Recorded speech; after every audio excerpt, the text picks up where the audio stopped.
Yes, people, and welcome back to the channel. The review today is coming from the car. Unfortunately, I'm on my way to FCM to talk about the diabolical shit that I just watched, basically, for the last hour and a half. And Aston Villa 2, Tottenham 1, second loss at home. And listen, it would be so easy to sit here and just be like, oh, we conceded 2 worldies. You know what? Sometimes you just have to give your hats off to the opposition. But there's things I saw today that I've been seeing for the last couple of weeks that I feel like we need to talk about. And let me know your thoughts, of course, in the comments as well. Always curious to hear you guys' thoughts. But it's so weird because even before the game kicked off, when I saw that Romero injury in the warm-up, I thought to myself, hey, is this going to be one of those funny days? Is this going to be one of those things where one injury can almost undo this entire team? It's been like a little voice in the back of my head that's kind of been concerned about certain key players. If they do get injured, how does this team really look? And I've said many a times this season, you could check it on the tier list video, I've spoken about the importance of Romero's build-up and his passing ability from the back and how much that helps us in our build-up. And you thought, hey, after 5 minutes when Bentancur gets that goal, hey, this might be, in actual fact, a perfect day. This is now an opportunity here. Early goal, at home, set the tone, take the game to Aston Villa. Because, let's be honest, we've taken the piss out of Aston Villa the last couple of times we've played them, both home and away. So I was thinking today, yeah, you know what? This should be a formality. But it's almost like the same old things happen once again. The stale build-up, the slow build-up, the lack of killer instinct in that final third. And Thomas Frank, I love you. And this isn't a, criticism of him, but there are things that I'm seeing. There are patterns that I'm seeing week in, week out where I'm like, I don't know if this is helping the team. I don't know if this is beneficial for us in this game. And I'm speaking about the Bentancur and Palhinha double pivot in that midfield. And look, some people will say, hey, they got the assist, they got the goal. What more do you want?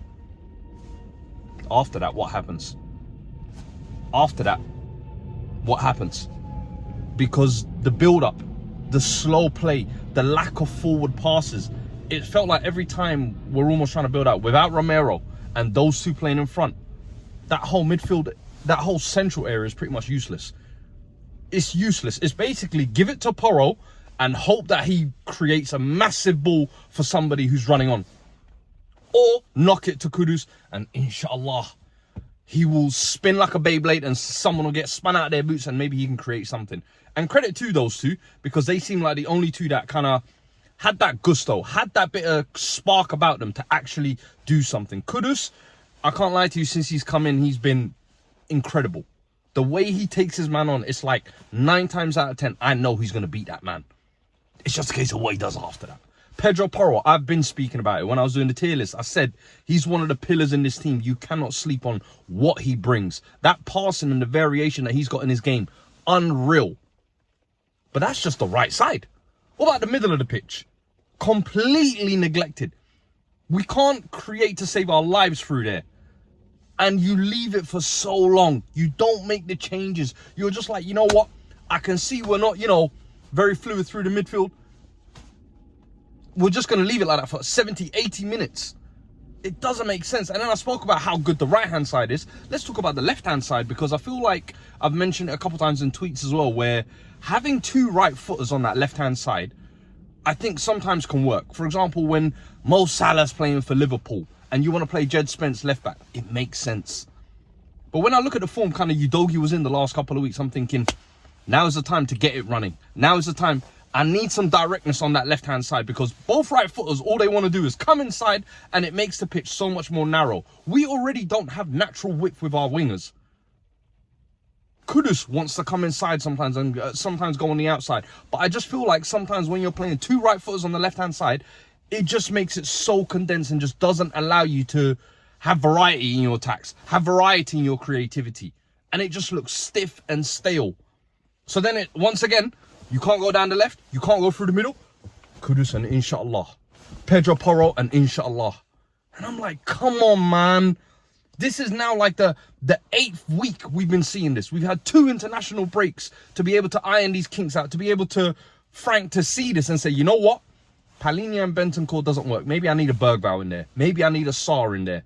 And then you can get some legs. You can get some creativity. You can get someone who actually is mobile enough to get up and down the pitch. It doesn't make sense. It doesn't make sense. And when you're as stale as you are at home for about 60 minutes, 70, 80 minutes of the game, because there were moments, of course, where we created and took control. But for a lot of that game, I was like, Villa are still in this. Today, for some reason, Romero's out. And in the first half, it felt like we were playing this ridiculous high line. And I was like, what are we doing? I know Van der Ven is the ultimate insurance policy, I always say. I know Dansel's quick and strong as well. But you're just playing into their strengths. And it was just a weird one. But then, it's not just the midfield. It's not just the lack of width. It's also the attack, bro. What the hell was that today? Xavi Simons, listen, for that first goal, he done well to get back and defend. But then he just kind of dilly-dallied and stuttered in one spot when I can clearly see the ball was about to go to Rodgers. Go watch that goal back. You could see for about 10 seconds, Rodgers just waiting there to receive the ball for a shot. And he just doesn't get tight enough. You don't close those gaps in the Premier League, brother. You're gonna get punished. You're gonna get punished. And as soon as that goal went in, I went, hey, Vicario, hey. Another pattern and theme. I felt like he could have done better there. For the second one, it's a little bit harder because McGinn puts it right in the corner.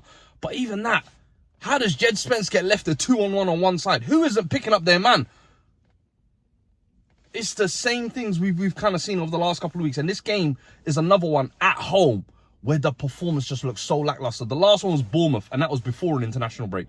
We thought, hey, we snuck a little result for the international break. Hey, that curse can't get us no more. First game back after international, we said, hey, we just delayed this shit. So it's frustrating because I look at that attack and I'm like, bro, you lot are almost selling me dreams at times. Odebert, the last couple of weeks I was excited. I thought, yeah, you know what? Him and Tell went on international break. Under 21s doing celebrations. I'm thinking, yeah. Tell just scored his first goal last week as well. I might see something fluid this week.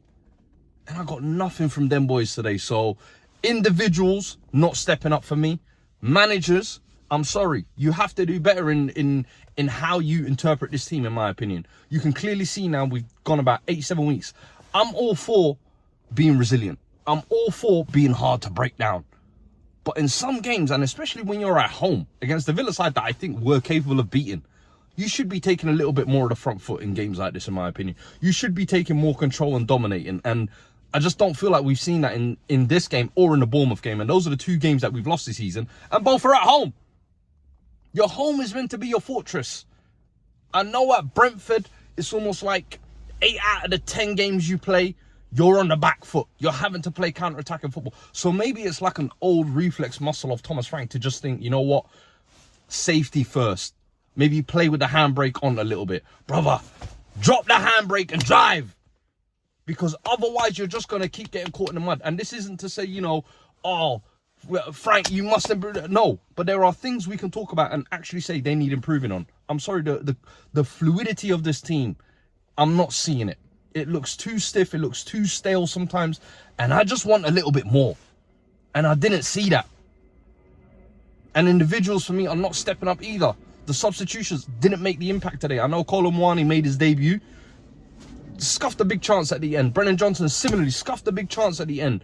Like, these guys are... You got to come on and want to make the difference in these games as well. But frustrating result because now it's 2 defeats at home. And I feel like the next couple fixtures that are coming up as well, I think we've got Everton away, we've got Newcastle, we've got Chelsea, we've got United. Couple of Champions League fixtures mixed in within that. This is really going to test this squad. This is really going to test this manager. And all this, you know, this false image of us being 3rd, 4th in the league. Please don't fall for that.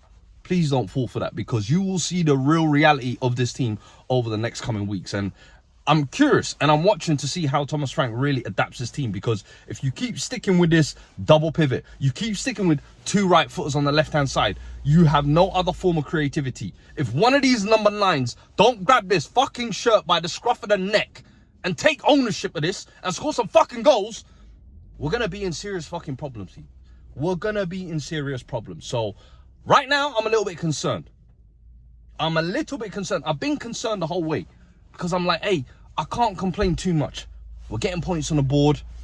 The new signings are gelling in well, but I still need more.